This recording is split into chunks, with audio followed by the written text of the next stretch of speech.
সুপ্রিয় শিক্ষার্থী, যথারীতি আবারও অনলাইন ক্লাসে তোমাদেরকে স্বাগতম জানাচ্ছি। আমরা ব্যবসা সংগঠন ও ব্যবস্থাপনা দ্বিতীয় পত্রের প্রথম অধ্যায় পড়াচ্ছিলাম।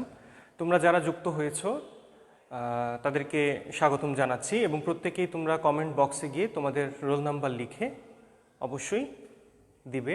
আর যদি কোনো জিজ্ঞাসা থাকে অবশ্যই আমাকে জানাবে। যথারীতি আমরা ক্লাসে চলে যাই। আমরা তোমাদেরকে পড়াচ্ছিলাম ব্যবসা সংগঠন ও ব্যবস্থাপনা দ্বিতীয় পত্রের প্রথম অধ্যায় ব্যবস্থাপনার ধারণা। একটু খেয়াল করো, আজকে আমরা এই চ্যাপ্টারের শেষ ক্লাস নিচ্ছি। আজকে আমরা পড়ব কি এই ক্লাস শেষ হলে আমরা ব্যবস্থাপনা চক্র গত ক্লাসে পড়িয়েছিলাম, তারপরেও আবার একটু আলোচনা করব।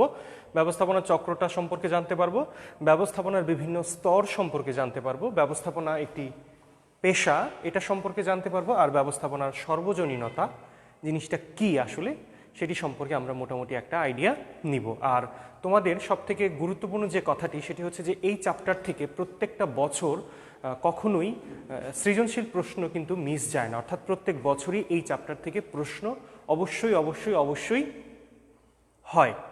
হবে। আবারও বলছি, যারা এইচএসসি পরীক্ষার্থী আছো তাদের ক্ষেত্রে অবশ্যই বলবো যে যেহেতু একটা রিভাইসের ক্লাস হচ্ছে, তোমরা সবাই ক্লাসটার সাথে জয়েন করবে এবং প্রত্যেকেই টাইমলাইনে গিয়ে তোমরা ক্লাসটাকে শেয়ার করে দিবে। শিক্ষার্থীরা চলো তাহলে আমরা শুরু করি। দেখো, ব্যবস্থাপনার চক্র আমি আগেই বলেছিলাম যে ব্যবস্থাপনার চক্র অর্থাৎ ব্যবস্থাপনার কার্যাবলী যেটা ছিল মানে 7টি, সেটা প্রথমে ছিল কি পরিকল্পনা, সংগঠন, কর্মী সংস্থান, নির্দেশনা, প্রেষণা, সমন্বয় আর নিয়ন্ত্রণ। এই সমস্ত কার্যগুলোকেই কিন্তু একসাথে মূলত ব্যবস্থাপনা বলা হয়। অর্থাৎ ঠিক এইরকমভাবেই ব্যবস্থাপনা চক্রটাও কিন্তু এইটাই, অর্থাৎ এই প্রত্যেকটা কাজ একটার পর একটাকে আবর্তিত হওয়া, অর্থাৎ চক্রাকারে ঘূর্ণায়মান বা ঘুরছে এই সার্কেলটাকে বলা হচ্ছে মূলত ব্যবস্থাপনার চক্র বা ব্যবস্থাপনার সার্কেল যেটাই বলি। তাহলে ব্যবস্থাপনার চক্রে প্রথমে কি আছে? আমরা সবাই জানি কি আছে, পরিকল্পনা। একটু খেয়াল করো, ব্যবস্থাপনা চক্রে প্রথমেই কি হবে? পরিকল্পনা। একটু মনোযোগ দাও, পরিকল্পনা। সবাই অবশ্যই সিরিয়ালটা মনে রাখতে হবে। যদি তোমার সিরিয়াল মনে না থাকে তাহলে কিন্তু তুমি ব্যবস্থাপনার যে চক্রটা আছে সেটি কিন্তু তুমি ফুলফিল করতে পারছো না। পরিকল্পনা, তারপরে আছে সংগঠন, পরিকল্পনা, সংগঠন, তারপরে আছে কর্মী সংস্থান,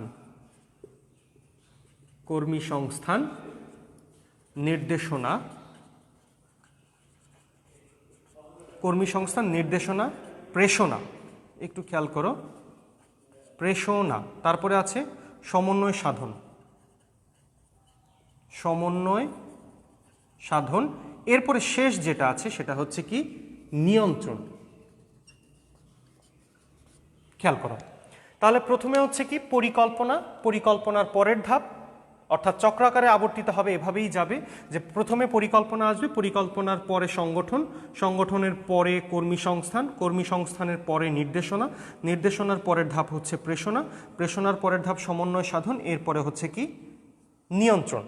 একটু খেয়াল করো, যদি তোমার এখান থেকে কোনোটা মিসিং হয়, অর্থাৎ একটা তুমি প্রথমে বললে পরিকল্পনা, তারপরে চলে গেলে কর্মী সংস্থান, অর্থাৎ সেখানে তোমার কিন্তু একটা ব্রেক হয়ে গেল, অর্থাৎ তোমার কি সেই চক্রটা পরিপূর্ণ হবে না, অর্থাৎ তখন কিন্তু ব্যবস্থাপনা চক্র যেটা আছে অর্থাৎ সার্কেল যেটা আছে সেটা কিন্তু আর হচ্ছে না। তার মানে প্রথম যে ধাপটি সেটি হচ্ছে কি পরিকল্পনা। তাহলে পরিকল্পনার পরের ধাপ কোনটি? সংগঠন, তারপরে কর্মী সংস্থান, নির্দেশনা, প্রেষণা, সমন্বয়, নিয়ন্ত্রণ। তুমি যেভাবেই বলো না কেন তোমাকে কিন্তু মুখস্থ করতে হবে। হ্যাঁ, মুখস্থ করার জন্য তুমি একটা টেকনিক অ্যাপ্লাই করতে পারো। দেখো, পরিসংকর্মী তুমি যদি এভাবে সাজিয়ে নিতে পারো,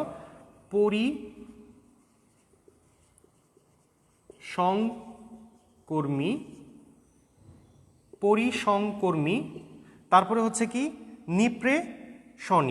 সমনী বা যেটাই বলো না কেন, সমনী। জাস্ট ছন্দ আকারে যদি তুমি মনে রাখতে চেষ্টা করো তাহলে কিন্তু তোমার পরীক্ষায় মনে থাকবে। তাহলে পরিসংকর্মী মানে পরিসংকর্মীতে কি বলা হচ্ছে? পরিকল্পনা, তারপরে সংতে হচ্ছে সংগঠন, কর্মীতে কর্মী সংস্থান, নিতে নির্দেশনা, প্রেতে প্রেষণা, সমতে সমন্বয় সাধন, তারপরে আরেকটা নিতে হচ্ছে নিয়ন্ত্রণ। তাহলে একটু আলোচনা করি, মনোযোগ দাও। পরিকল্পনা মানেটা হচ্ছে কি? অর্থ হচ্ছে বিশেষ, কল্পনা মানে চিন্তা ভাবনা করা, অর্থাৎ কোনো কিছু নিয়ে তুমি যদি আগাম চিন্তা ভাবনা করো সেটাই হচ্ছে কি তোমার পরিকল্পনা, অর্থাৎ তুমি পরবর্তীতে কি করবে, কি ধরনের ব্যবসা করতে চাও বা কি ধরনের কিভাবে তুমি এগুতে চাও বা কিভাবে এগুলে তোমার ব্যবসা বাণিজ্য ভালোর দিকে যাবে, এই সমস্ত প্ল্যান করাটা হচ্ছে কি পরিকল্পনা। তার মানে তোমাকে এখান থেকে খুব ইম্পর্ট্যান্ট একটা কোশ্চেন পরীক্ষায় আসতে পারে যে ব্যবস্থাপনা চক্রের প্রথম চক্র কোনটি বা ব্যবস্থাপনা কার্যাবলীর প্রথম ধাপ কোনটি বা ব্যবস্থাপনা চক্রের প্রথম ধাপ কোনটি। তাহলে প্রথম ধাপ কোনটি? পরিকল্পনা। ঠিক আছে, পরিকল্পনার পরের ধাপ কোনটি যদি প্রশ্ন করা হয়? সংগঠন। দেখো সংগঠন হচ্ছে কি যে বিভিন্ন বিভাগ কতগুলো ভূমি, শ্রম, মূলধন এরকমভাবে বিভিন্ন জায়গাতে আলাদা আলাদাভাবে থাকবে, এই সবগুলোকে একত্রিত করে কাজ করার দায়িত্বটা হচ্ছে কার? মূলত একটা সংগঠনের। সংগঠনের পরে তোমার আসতে হবে কর্মী সংস্থান। তুমি পরিকল্পনা করলে একটা ব্যবসা বাণিজ্য করবে, তারপরে তোমার যে যে টাকা পয়সা জমি যা যা দরকার ছিল সবগুলোকে একত্রিত করলে, এখন তুমি প্রোডাকশনে যাবে অর্থাৎ উৎপাদনে যাবে, সেই জন্য কিন্তু তোমার লোকবল দরকার। সেই লোকের যে জোগাড় সেটাই কিন্তু মূলত কর্মী সংস্থান, অর্থাৎ কর্মীর জোগাড়কে কর্মী সংস্থান বলে। আবারও বলছি ছোট্ট করে, কর্মীর জোগাড়কে কর্মী সংগ্রহ বলে বা কর্মী সংস্থান বলে, যেটাই বলো। তারপরে তুমি খেয়াল করো এই কর্মী সংস্থান কিন্তু আবার জাস্ট তোমার কারখানাতে তুমি লোক নিয়োগ দিলে তা কিন্তু না। কর্মী সংস্থানের মধ্যে হচ্ছে তোমাকে লোক নিয়োগের বিজ্ঞপ্তি প্রকাশ করতে হবে, বিজ্ঞপ্তি প্রকাশের পরে আবেদনপত্র আসবে, সেখান থেকে আবেদন যাচাই বাছাই করতে হবে, যাচাই বাছাই করার পরে তাদের পরীক্ষা নিতে হবে, পরীক্ষার পরে এই টেস্ট সেই টেস্ট সব কিছু নেওয়ার পরে যখন তুমি তাদের ফলাফল দিবে, তারপরে যখন তারা জয়েন করবে, এরপরে তুমি তোমার কাজে লাগাবে, এই সমস্ত প্রসেসটাকে একত্রে বলা হচ্ছে কর্মী সংস্থান। এরপরে হচ্ছে কি নির্দেশনা, অর্থাৎ তারা কি ধরনের কাজ করবে সেই কাজগুলো বুঝিয়ে দেওয়ার ধাপটা হচ্ছে নির্দেশনা। এরপরে তাদেরকে তুমি নির্দেশ দিবে, তারা কাজ করবে, বললেই হবে কাজ করবে। তারা কিন্তু হয়তোবা অনেক কর্মীদের মধ্যে এই ধারণা আছে যে না, আমাকে বস অর্ডার করবে, আমি সেই কাজটা করব না, অর্থাৎ ফাঁকিবাজি করব। সেই ক্ষেত্রে তোমাকে কি করতে হবে? তাদেরকে আবার মোটিভেশন দিতে হবে, অর্থাৎ প্রেরণা দিতে হবে। প্রেরণাটা হচ্ছে কি কর্মীকে উৎসাহ দিয়ে, কর্মী স্বেচ্ছা প্রণোদিত হয়ে যে নিজে নিজেই সেই কাজটি করে ফেলবে। যদি একটা কর্মীকে বলা হয় যে তুমি একটা সপ্তাহে 100 পিস শার্ট উৎপাদন করতে পারো, তুমি যদি এই সপ্তাহে 150 পিস শার্ট উৎপাদন করতে পারো, তাহলে তোমাকে 500 টাকা বোনাস দেওয়া হবে বা 1000 টাকা গিফট দেওয়া হবে। তখন কিন্তু কর্মীর মধ্যে একটা উৎসাহ কাজ করবে যে আমি যদি যে কাজটা করছি সেই কাজটা যদি ঠিকমতো করতে পারি, তাহলে কিন্তু আমাকে একটা এক্সট্রা ফ্যাসিলিটি আমার প্রতিষ্ঠান আমাকে দিচ্ছে। এই যে যে এক্সট্রা ফ্যাসিলিটিটা তুমি দিলে, সেটাই কিন্তু মূলত প্রেরণা। অর্থাৎ প্রেরণা হচ্ছে এমন একটা পদ্ধতি, যেই পদ্ধতি অ্যাপ্লাই করার ফলে কর্মী স্বেচ্ছা প্রণোদিত হয়ে কাজে আগ্রহী হবে। এরপরে আসো প্রেরণার পরে সমন্বয় সাধন। সমন্বয় সাধন বলতে বোঝাচ্ছে যে অনেকগুলো বিভাগ থাকে, ক্রয় বিভাগ থাকে, বিক্রয় বিভাগ থাকে, পরিবহন বিভাগ থাকে, এরকম ধরনের নানা বিভাগ থাকে। এক এক বিভাগের কাজ কিন্তু এক এক ধরনের। এই সবগুলো কাজ একসাথে চলমান রেখে একটা কাজ আদায় করা, সেটাই মূলত সমন্বয় সাধনের কাজ। যেমন তোমাদের বইটাতে সুন্দর করে একটা উদাহরণ দেওয়া আছে যে তুমি বনভোজনে যাবে, বনভোজনে যাওয়ার জন্যে তোমার শিক্ষা প্রতিষ্ঠান বনভোজনে যদি যায় বা তোমার বনভোজনে যাওয়ার জন্য প্ল্যান করা হলো, তখন হলো কি যে একটা গ্রুপকে দেওয়া হলো যে তোমরা টাকা কালেকশন করবে, আরেকটা গ্রুপকে বলা হলো তোমরা স্পট ঠিক করবে, আরেকটা গ্রুপকে বলা হলো তোমরা পরিবহনের ব্যবস্থা করবে। একটা গ্রুপের সাথে আরেকটা গ্রুপের কোনো ধরনের কোনো কানেকশন নাই। যথারীতি দেখা গেল কি যেদিন গন্তব্যে, অর্থাৎ যেই দিন তুমি বনভোজনে যাচ্ছ সেই দিন কিন্তু সমন্বয়হীনতার অভাব ঘটছে।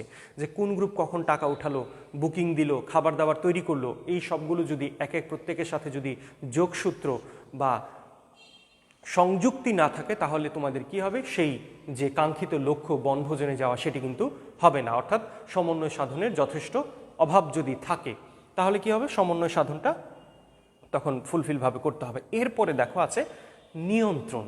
তার মানে তোমার সেই পরিকল্পনা থেকে শুরু করে পরিকল্পনা, সংগঠন, কর্মী সংস্থান, নির্দেশনা, প্রেরণা, সমন্বয়, এই সব কিছুর মধ্যে নানা ধরনের ভুল ত্রুটি হবে, এটাই স্বাভাবিক। তখন সেই ভুল ত্রুটিগুলো আবার কিভাবে এগুলো রিমুভ করা যায়, অর্থাৎ সেই কাজগুলো হবে কিভাবে করতে হবে, সব কিছুই করবে, সেই ভুল ত্রুটি হবে, ভুল ত্রুটিগুলোকে আবার সংশোধনের ব্যবস্থা করার ধাপটাই হচ্ছে মূলত নিয়ন্ত্রণ। তার মানে তুমি কাজ করবে, চিন্তা ভাবনা করে ছেড়ে দিলেই কিন্তু হবে না, তোমাকে সেই কাজ এগিয়ে নিয়ে যেতে হবে। তারপর তোমার কাজে ভুলভ্রান্তি হবে, তোমার যে কাঙ্ক্ষিত লক্ষ্য ছিল সেই কাঙ্ক্ষিত লক্ষ্যে তুমি পৌঁছতে পারছো না, নানা ধরনের জটিলতা সৃষ্টি হবে। এই জটিলতাগুলো কিন্তু আবার নিয়ন্ত্রণ যে ধাপটা আছে সেখানে কাজ করতে হবে, অর্থাৎ খুঁজে খুঁজে বের করতে হবে, সেই ত্রুটিগুলো বের করার পরে সেগুলো আবার সংশোধনের ব্যবস্থা করতে হবে। এই সব কিছু মিলেই কিন্তু মূলত নিয়ন্ত্রণের কাজ। তাহলে একটু খেয়াল করো শিক্ষার্থীরা, মনোযোগ দিয়ে খেয়াল করবে। আমরা আজকে প্রথমেই পড়লাম ব্যবস্থাপনা চক্র, তার মানে কি পরিসংকর্মী নিপ্রে সমনী, পরিসংকর্মী নিপ্রে সমনী। জাস্ট ছোট্ট করে বললাম এই কারণেই যেন তোমাদের সিরিয়ালটা অবশ্যই মনে থাকে। পরিসংকর্মী নিপ্রে সমনী। দেখো প্রথমে ছিল পরিকল্পনা, তারপরে হচ্ছে সংগঠন, কর্মী সংস্থান, নির্দেশনা, প্রেষণা, সমন্বয়, নিয়ন্ত্রণ। অর্থাৎ তুমি যদি ব্যবস্থাপনা চক্রটি বা ব্যবস্থাপনার কার্যাবলীটি যদি ভালোভাবে মনে রাখতে পারো, তোমার কিন্তু এই পাঠ্যপুস্তক টোটালটাই সাজানো হয়েছে এই 7টি চক্রের উপর ভিত্তি করে বা 7টি কাজের উপর ভিত্তি করে। এরপরে দেখো শিক্ষার্থীরা, আমাদের পরের ধাপ যেটি আজকে, সেটি হচ্ছে কি ব্যবস্থাপনার স্তর। একটু খেয়াল করো, ব্যবস্থাপনার স্তর। দেখো এইখানে ব্যবস্থাপনার মধ্যে ঊর্ধ্বতন কর্মকর্তা থাকে, তারপরে মধ্য মিডিল অবস্থানে থাকে কিছু মানুষ, আর কিছু মানুষ থাকে নিচু স্তরে অর্থাৎ নিম্ন পর্যায়ে। দেখো ব্যবস্থাপনা স্তর বলতে বোঝাচ্ছে তোমার এই ব্যবস্থাপনার কার্য সম্পন্ন করার জন্যে সেই আপার লেভেলের লোকজন থেকে লোয়ার লেভেলের লোকজনের সাথে কিন্তু তোমার মূলত কাজ করতে হচ্ছে। তাহলে এই স্তরটা মূলত কয়টি? 3টি। তোমার পরীক্ষায় আসতে পারে যে ব্যবস্থাপনার স্তর কয়টি বা ব্যবস্থাপনার স্তর কয়টি, তাহলে ব্যবস্থাপনার স্তর কয়টি আসলো? উত্তর আসবে 3টি। এটা খুব গুরুত্বপূর্ণ একটি প্রশ্ন। ব্যবস্থাপনার স্তর কয়টি? 3টি। ব্যবস্থাপনা স্তর কয়টি? পরীক্ষা আসবে 3টি। বা ব্যবস্থাপনার 3টি স্তর উল্লেখ করো। তাহলে একটা হচ্ছে উচ্চ স্তর, তারপরে হচ্ছে মধ্য স্তর, তারপরে হচ্ছে কি নিম্ন স্তর। একটু খেয়াল করো, প্রথমটা কি উচ্চ স্তর, তারপরে হচ্ছে 3টা শব্দ মধ্যস্তর, তারপরে হচ্ছে কি নিম্ন স্তর। একটু খেয়াল করো, জাস্ট এই 3টা জিনিস তুমি যদি মনে রাখতে পারো, তাহলে তোমার নানা ধরনের এমসিকিউ এর অ্যান্সার পাচ্ছ এবং তোমার যে সিকিউ প্রশ্ন আসছে পরীক্ষায়, সেই সিকিউ প্রশ্নগুলো তুমি ভালো করে বলতে পারছো। তাহলে কি হলো, আমাদের ব্যবস্থাপনার বিভিন্ন স্তরের মধ্যে কয়টি স্তরের কথা বলা আছে? 3টি স্তরের কথা বলা আছে। একটা হচ্ছে উচ্চ স্তর, একটা হচ্ছে মধ্যস্তর, আর একটা হচ্ছে কি নিম্ন স্তর। এখন তুমি খেয়াল করো, তোমার একটা প্রতিষ্ঠানে যদি তুমি সেই প্রতিষ্ঠানটা দাও, অবশ্যই তুমি সেই কোন স্তরে থাকতে চাইবে? অবশ্যই তুমি উচ্চ স্তরে থাকতে চাইবে। তাহলে তখন তোমাকে সেই প্রতিষ্ঠানের কি বলা হবে? মালিক বলা হবে, বা চেয়ারম্যান বলা হবে, বা ডিরেক্টর বলা হবে, বা পরিচালক বলা হবে। তাহলে উচ্চ স্তরে কারা অবস্থান করছে? উচ্চ স্তরে অবস্থান করছে কারা? একটু খেয়াল করো, উচ্চ স্তর, নিম্ন স্তর, মধ্যস্তর। উচ্চ স্তরে অবস্থান করছে চেয়ারম্যান, চেয়ারম্যান। উচ্চ স্তরে অবস্থান করছে কারা? চেয়ারম্যান। তারপরে আছে পরিচালনা পর্ষদ, তারপরে কি চেয়ারম্যান থাকছে, পরিচালনা পর্ষদ থাকছে, তারপরে হচ্ছে কি ব্যবস্থাপনা পরিচালক থাকছে, ব্যবস্থাপনা পরিচালক থাকছে, ব্যবস্থাপনা পরিচালক থাকছে। এরপরে থাকছে কে? মহাব্যবস্থাপকগণ। তাহলে চেয়ারম্যান থাকছে, পরিচালনা পর্ষদ থাকছে, ব্যবস্থাপনা পরিচালক, মহা ব্যবস্থাপকগণ। একটু খেয়াল করো, তাহলে এই সবটা থাকছে কোথায়? উচ্চ স্তরে। তাহলে উচ্চ স্তরে অবস্থান কাদের? এখন তোমার পরীক্ষায় সৃজনশীল প্রশ্নের মধ্যে আসতে পারে যে জনাব আমির একটা প্রতিষ্ঠানের ঊর্ধ্বতন কর্মকর্তা, তিনি তার প্রতিষ্ঠানের দেখভাল ভালোভাবেই করেন, কর্মীরা যেন ভালো মতো কাজ করতে পারে সেই ব্যাপারে তিনি খুব ভালো মতো খোঁজখবর নেন। এখন প্রশ্ন হচ্ছে যে জনাব আমির কোন স্তরে অবস্থান করছে বা জনাব আমির কে? তখন তোমার প্রশ্ন হবে যে জনাব আমির উচ্চ স্তরে অবস্থান করছে বা উচ্চ স্তরের একজন ব্যবস্থাপক, ব্যবস্থাপনার উচ্চ স্তরে অবস্থান করছে। তাহলে উচ্চ স্তরে কারা থাকে? চেয়ারম্যান থাকছে, পরিচালনা পর্ষদ, তারপরে থাকছে হচ্ছে ব্যবস্থাপনা পরিচালক, থাকছে হচ্ছে মহাব্যবস্থাপকগণ। তাহলে শিক্ষার্থীরা তোমরা আশা করি খুব ভালো মতো বুঝতে পারছো যে চেয়ারম্যান থাকছে, পরিচালনা পর্ষদ, ব্যবস্থাপনা পরিচালক, তারপরে হচ্ছে কি মহাব্যবস্থাপকগণ থাকছে কোথায়? ব্যবস্থাপনার বিভিন্ন স্তরের উচ্চ স্তরে অবস্থান করছে। এরপরে দেখো আছে কি মধ্যস্তর। এরপরে কার অবস্থান? মধ্যস্তর। মধ্যস্তরে কে থাকে? বিভাগীয় ব্যবস্থাপক, সহকারী ব্যবস্থাপক। দেখো বিভাগীয়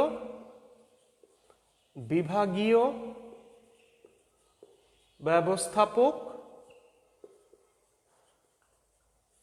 সহকারী ব্যবস্থাপক।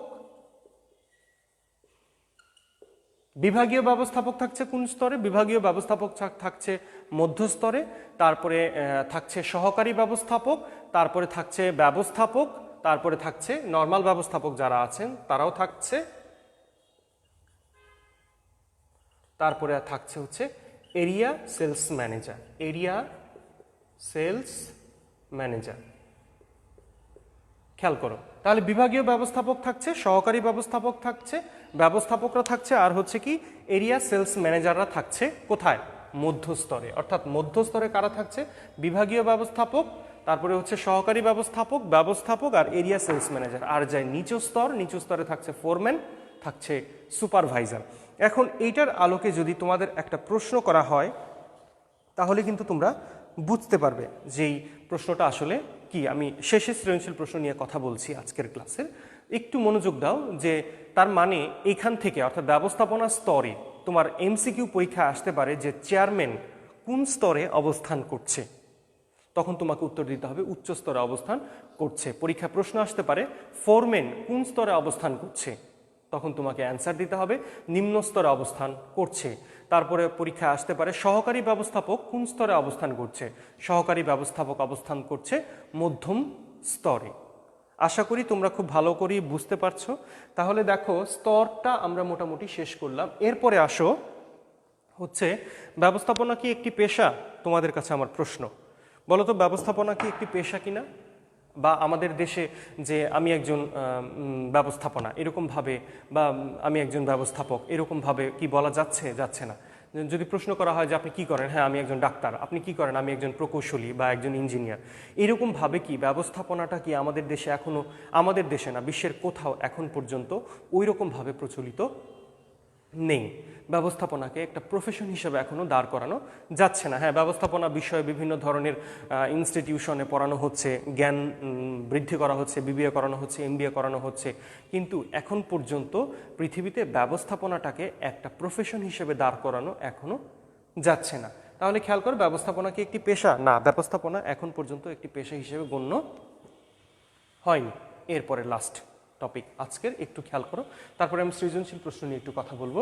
দেখো ব্যবস্থাপনার সর্বজনীনতা, অর্থাৎ ব্যবস্থাপনা এমন কোনো সেক্টর নাই যে সেক্টরে ব্যবস্থাপনাটা বিরাজমান না। তাহলে দার্শনিক, গ্রিক দার্শনিক সক্রেটিস বলেছেন ব্যবস্থাপনা সর্বজনীন, অর্থাৎ management is universal. Management is universal, তার মানে ব্যবস্থাপনা সর্বজনীন। কে বলেছে? সক্রেটিস। তুমি যদি চিন্তা করো, ঘুম থেকে উঠার পরে ঘুমোতে যাওয়ার আগ পর্যন্ত যত কাজকর্মই আছে সমস্ত কাজকর্মটাই কি ব্যবস্থাপনার আওতাধীন। অর্থাৎ এমন কোনো সেক্টর নাই যে সেক্টরটাতে ব্যবস্থাপনা নাই। এখানে আমি তোমাদের যে সৃজনশীল প্রশ্নটা নিয়ে একটু কথা বলতে চাচ্ছি। দেখো তোমরা যদি দেখো যে একটা প্রশ্ন দেয়া আছে তোমাদের নমুনা প্রশ্ন 2, অর্থাৎ এই চ্যাপ্টারের পরে নমুনা প্রশ্ন 2-এ দেয়া আছে যে শিল্প বিপ্লব কাল উল্লেখ করো। তখন তুমি উত্তরটা সুন্দর মতোই দিতে পারছো। আমি আগের ক্লাসে পড়িয়েছিলাম 1750 থেকে 1850 সাল পর্যন্ত শিল্প বিপ্লবের কথা বলা আছে। তারপরে বাজেটীয় নিয়ন্ত্রণ ব্যবস্থা কেন গুরুত্বপূর্ণ এটা দরকার নেই। তারপরে উদ্দীপকে প্রশ্ন দেওয়া আছে যে মিস্টার রবি ব্যবস্থাপনার কোন স্তরের কর্মকর্তা। একটু খেয়াল করো, জনাব রবি বা মিস্টার রবি ব্যবস্থাপনার কোন স্তরের কর্মকর্তা। এরপরে ঘ নম্বর প্রশ্ন হচ্ছে যে কার্যকর ব্যবস্থাপনা সাফল্যের চাবিকাঠি উদ্দীপকের আলোকে বিশ্লেষণ করো। কার্যকর ব্যবস্থাপনা সাফল্যের চাবিকাঠি। কার্যকর ব্যবস্থাপনা সাফল্যের চাবিকাঠি কথাটা অবশ্যই যুক্তিযুক্ত একটি কথা, কারণ কার্যকর ব্যবস্থাপনা ছাড়া সাফল্য অর্জন কোনোভাবেই সম্ভব না। এখন আমরা একটু উদ্দীপকে যাই, একটু খেয়াল করো। সালেহা জুট মিলের এমডি মিস্টার রবি। প্রথম কথাতেই কিন্তু প্রশ্নের অ্যান্সার চলে আসে যে মিস্টার রবি ব্যবস্থাপনার কোন স্তরের কর্মকর্তা। খেয়াল করো, এমডি মহাব্যবস্থাপক যিনি আর কি। দেখো সালেহা জুট মিলের এমডি মিস্টার রবি প্রতিষ্ঠানের নীতি ও কৌশল নির্ধারণ করেন। তিনি প্রতিষ্ঠানের লক্ষ্য ও উদ্দেশ্য ঠিক করে তা বাস্তবায়নে প্রয়োজনীয় উপকরণাদি সংগ্রহ করেন। অর্থাৎ তিনি প্ল্যান করলেন, কৌশল নির্ধারণ করলেন, লক্ষ্য আর উদ্দেশ্য বাস্তবায়নের জন্য প্রয়োজনীয় উপকরণাদি সংগ্রহ করলেন, সঠিক নির্দেশনা প্রদান করেন। আবার কর্মীরা যাতে কর্মে উৎসাহ পায় সে ব্যবস্থাও করেন। তার মানে কি, উনি প্রেরণাও দিচ্ছেন। সর্বোপরি আদর্শ মান অনুযায়ী কাজ বাস্তবায়নের ব্যবস্থা করেন। তাই এবছর সালেহা জুট মিল লক্ষ্যের থেকে 25% মুনাফা বেশি পায়। তাহলে প্রশ্ন ছিল, উদ্দীপকে মিস্টার রবি ব্যবস্থাপনার কোন স্তরের কর্মকর্তা? অবশ্যই প্রতিষ্ঠানের রবি ব্যবস্থাপনার উচ্চ স্তরের কর্মকর্তা। কার্যকর ব্যবস্থাপনা সাফল্যের চাবিকাঠি? হ্যাঁ, অবশ্যই কার্যকর ব্যবস্থাপনা সাফল্যের চাবিকাঠি। দেখো এখানে 3 নম্বর আরেকটি প্রশ্ন দেওয়া আছে যে জনাব সিদ্দিক ব্যবস্থাপনার কোন স্তরে কর্মরত? দেখো প্রথম কোশ্চেন ছিল ব্যবস্থাপনা কি, তারপরে খ নম্বরে দেওয়া হচ্ছে ব্যবস্থাপনাকে পেশা বলা হয় কেন, ব্যাখ্যা করো। গ নম্বরে হচ্ছে জনাব সিদ্দিক ব্যবস্থাপনার কোন স্তরে কর্মরত, ব্যাখ্যা করো। হ্যাঁ, তোমরা হয়তোবা বলছো যে স্যার কোন বই থেকে পড়াচ্ছেন বা প্রশ্ন কোথা থেকে। আমি তোমাদেরকে কিন্তু আগেই বলে দিয়েছিলাম যে তোমরা যখন ক্লাস বসবে তখন কিন্তু অবশ্যই খাতা কলম এবং বইটি সাথে নিয়ে বসবে। এই প্রশ্নটা পড়ছি 37 নম্বর পেজ থেকে। দেখো জনাব সিদ্দিক কোন স্তরের কর্মকর্তা। তারপরে প্রশ্ন হচ্ছে, যে ধরনের সাংগঠনিক কাঠামোর ভিত্তিতে বেতন সংক্রান্ত প্রতিবেদন তৈরি ও পেশ করা হয়েছে তার চিহ্নিত করে যৌক্তিকতা বিশ্লেষণ করো। তাহলে জনাব সিদ্দিক নিম্ন স্তরের, এখানে সুন্দর করে দেওয়া আছে যে জনাব সিদ্দিক একটি প্রতিষ্ঠানে কর্মরত, অন্যান্য প্রতিষ্ঠানের তুলনায় বেতন ভাতাদি কম হওয়ায় তার অধীনস্থ শ্রমিক কর্মীরা জনাব সিদ্দিকের নিকট বেতন বৃদ্ধির আবেদন করেন।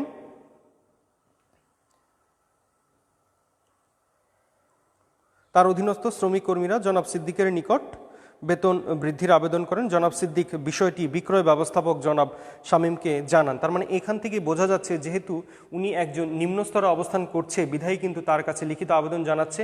ওই লিখিত আবেদন চলে যাবে মধ্যম স্তরে, মধ্যম স্তরের ব্যবস্থাপকগণ নিয়ে যাবে উচ্চ স্তরে।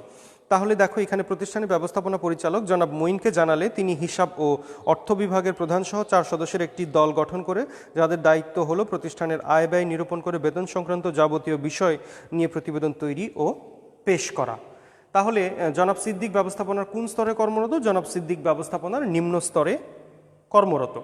যে ধরনের সাংগঠনিক কাঠামোর ভিত্তিতে বেতন সংক্রান্ত প্রতিবেদন তৈরি ও পেশ করা হয়েছে তার চিহ্নিত যৌক্তিকতা? হ্যাঁ, অবশ্যই সবটাই যৌক্তিক, কারণ সেই ওনারা যেই জায়গাতে আবেদন করা দরকার ঠিক সেই জায়গাতে আবেদন করার পর ধাপে ধাপেই তারা কিন্তু সেই কার্যটি সমাধান করছে। তাহলে আজকে ব্যবস্থাপনা সর্বজনীনতাও আমরা শেষ করলাম, উদ্দীপকও পড়ালাম। তাহলে আজকে তোমাদেরকে পড়ালাম আমরা কি ব্যবস্থাপনার চক্র, তারপরে পড়িয়েছি ব্যবস্থাপনার বিভিন্ন স্তর, ব্যবস্থাপনার সর্বজনীনতা, এরপরে পড়িয়েছি ব্যবস্থাপনার কয়েকটা সৃজনশীল প্রশ্ন। একটু খেয়াল করো, এই চ্যাপ্টারটাও আমরা কিন্তু মোটামুটি শেষ করেছি। এখন আমি শেষ করলাম, তোমরা যদি বাসাতে একটুও বইটা না খুলো তাহলে কিন্তু হবে না। অর্থাৎ তোমাদের কিন্তু বাসাতে সেই ঠিকঠাক মতো পড়াশোনাটা করতে হবে। আবারও সামনের ক্লাসে তোমাদের সাথে হাজির হব নতুন কোনো চ্যাপ্টার নিয়ে। সে পর্যন্ত সবাই ভালো থাকো, সুস্থ থাকো, সেই শুভকামনা করছি। ঠিক আছে, ধন্যবাদ।